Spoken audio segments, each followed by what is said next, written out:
Olá, sexto ano, tudo bem com vocês?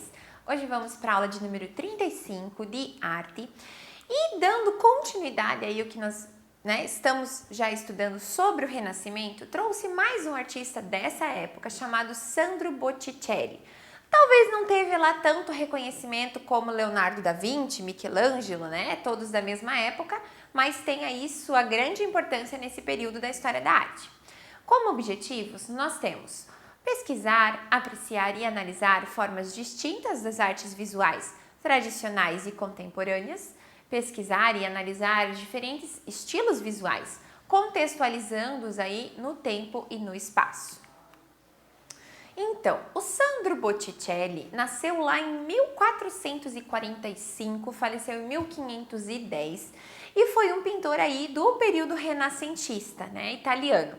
O que era essa renascença? Relembrando um pouquinho. Foi aí um movimento artístico, cultural, literário que veio aí quebrar barreiras, trazer algo novo, se caracterizou muito pela pintura realista, desse ideal de beleza da pessoa, então traz riquíssimos detalhes, foca muito na pintura de pessoas, de retratos e muito, eu diria assim, sua grande maioria também com significados religiosos, Muitos, por exemplo, os afrescos da Capela Sistina foram então realizados durante esse período então da Renascença. Ele é considerado, o Sandro Botticelli, um dos pintores aí mais reconhecidos desse período. Como eu disse antes, talvez não tanto quanto Leonardo da Vinci, por exemplo, que a gente conhece até hoje, mas ele também participou, então, das obras, que eu comentei de afresco na Capela Sistina. Esta imagem é o que, segundo estudiosos, seria um provável autorretrato dele. E ele coloca esse autorretrato dentro de um grande quadro, que se chama Adoração dos Magos, que eu tenho ele completo mais adiante. Então, estudiosos afirmam que essa seria, então, a aparência, do Sandro Botticelli. É interessante destacar que muitos artistas acabam inserindo autorretratos, assim, disfarçados, digamos, nas suas pinturas. É bem bacana.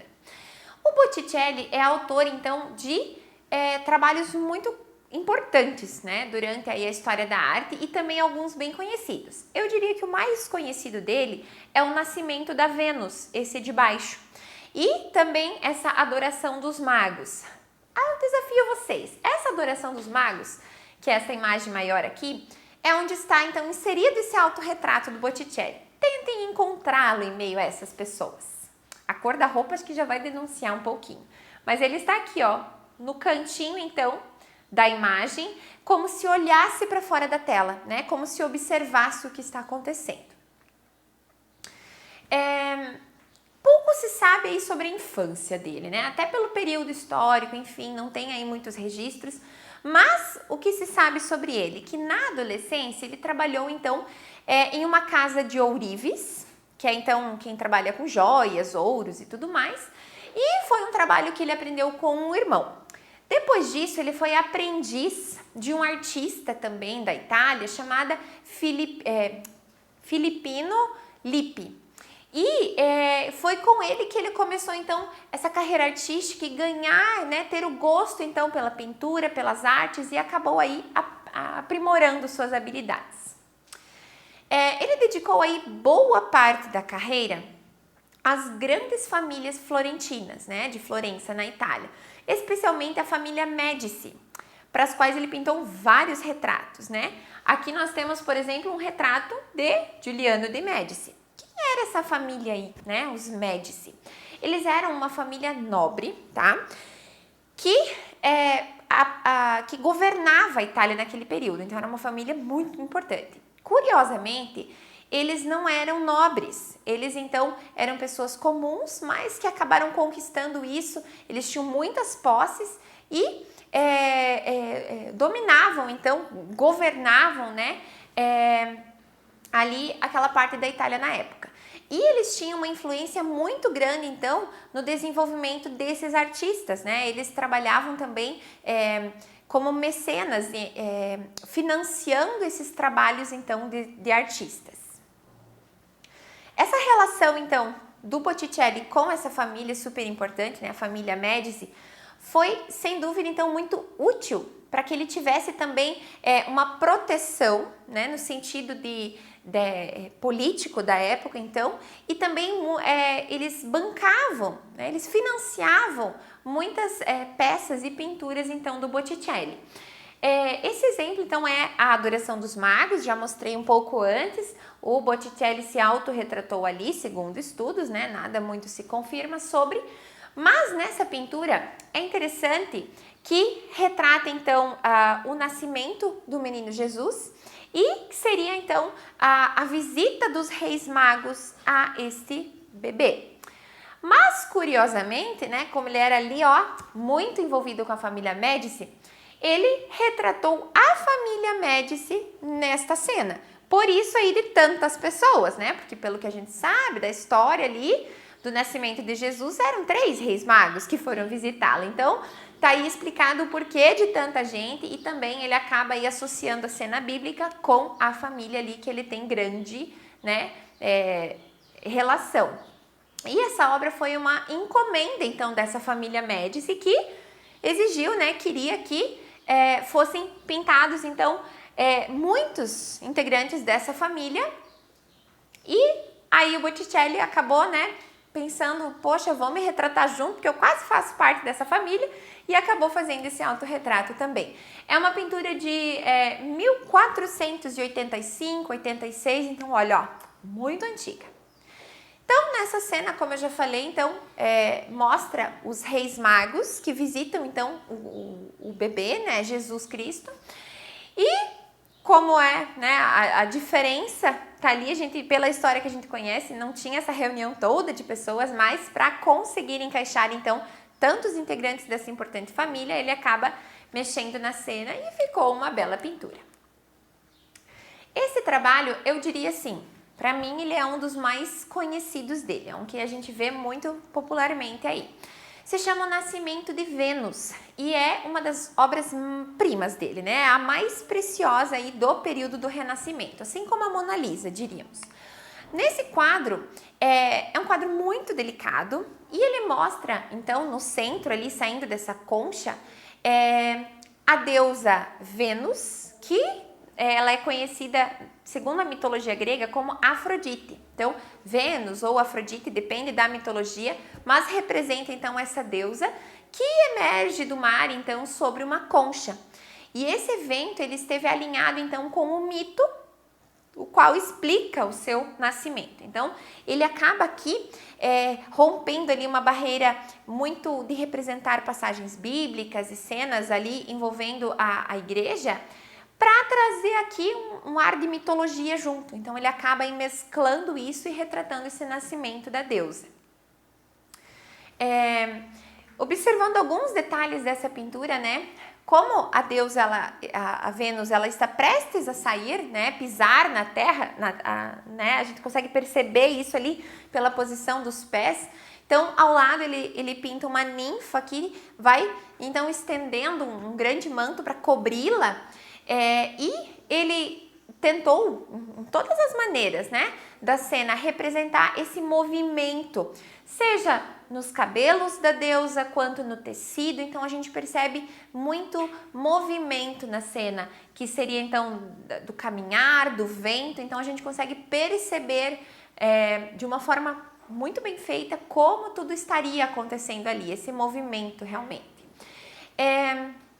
O Botticelli, ele foi bastante criticado na época, né, por causa do formato dessa deusa Vênus, porque eles consideravam ela deformada. Só depois de ver isso que a gente começa a reparar, mas o que tem de errado nela, né? Eles diziam, então, que ele fez essa estrutura, essa anatomia humana de forma errada, porque ele teria feito um pescoço muito alongado dela, e também o seu braço esquerdo muito estranhamente ligado ao corpo. Olha também o comprimento dele. Então, realmente, esse ombro dela ali está um pouco deslocado, né? Então, críticos ali da época que tinha, né, como um grande objetivo retratar esse ideal de beleza, essa realidade, então, mostrar esse lado do ser humano, essa beleza, delicadeza, né? O Botticelli fazia ali uma mulher, uma deusa, ainda mais com formas não tão proporcionais, então causou um impacto bem grande na época. Outro trabalho, então, né, continuando sobre a vida dele, logo depois, em 1481, o Botticelli viajou para Roma, então a convite do Papa Sisto IV, para pintar afrescos, junto com outros artistas, então, para compor a Capela Sistina, muito famosa. E como, né, esses principais temas da Capela Sistina, então, estavam representando passagens da Bíblia, né, o Novo e o Velho Testamento. E ele foi o responsável pela criação, então, do afresco chamado Tentação de Cristo, que está na Capela Sistina, então ela é toda coberta, né, desses afrescos, que era essa técnica de pintura, então, onde a tinta ela era aplicada sobre essa massa, essa argamassa, né, o gesso da parede ainda molhado. Então, isso dá uma durabilidade muito grande, então, para a pintura. Quando ele voltou, então, de Roma para Florença, em 1482, ele estava, assim, nossa, no auge da carreira, né? E tinha muitas encomendas e tudo mais. Mas, segundo aí o costume da época, né, os seus discípulos o ajudavam na preparação dos materiais. Então, ele tinha ali ajudantes que acabavam terminando algumas pinturas, fazendo alguns detalhes.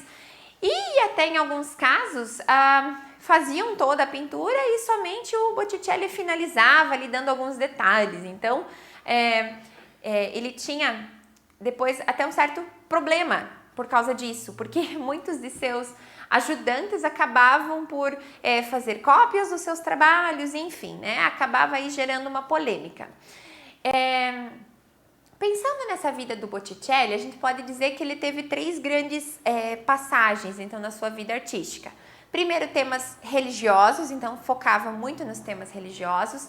Depois ele foi para esse lado mítico, né, com o nascimento da Vênus, então essa mescla ali com mitologia. E depois uma série de retratos, né, aqui, por exemplo, retrato de uma jovem, onde ele, né, retrata com maestria esses detalhes, então, da fisionomia humana. São conhecidas aí cerca de 150 obras dele e feitos aí em tinta a óleo sobre madeira, desenhos, afrescos, mas é difícil também achar registros dos trabalhos deles, porque do Botticelli em especial, porque ele não tinha o hábito de assinar nem de colocar data nos seus trabalhos. Então, por estudos acabou-se chegando, então, pela semelhança dos materiais, do traço, acabou aí chegando nessa conclusão, né? Porque ele não tinha esse costume realmente, na época não se tinha, de assinar e datar a obra. Como eu disse também, ele tinha um certo problema, então, com esses ajudantes, né, esses discípulos dele, porque eles acabavam fazendo cópias e comercializando ali clandestinamente os trabalhos, enfim. E aos poucos ali, com o passar dos anos, essa fama toda dele decaiu e ele caiu no esquecimento, né? Ele acabou aí ficando para trás, enquanto esses mecenas, essas pessoas ricas que financiavam as artes, então, acabaram aí dando mais espaço para o Leonardo da Vinci, para o Michelangelo, como eu falei, que despontaram, e ele acabou aí ficando mais ofuscado, né?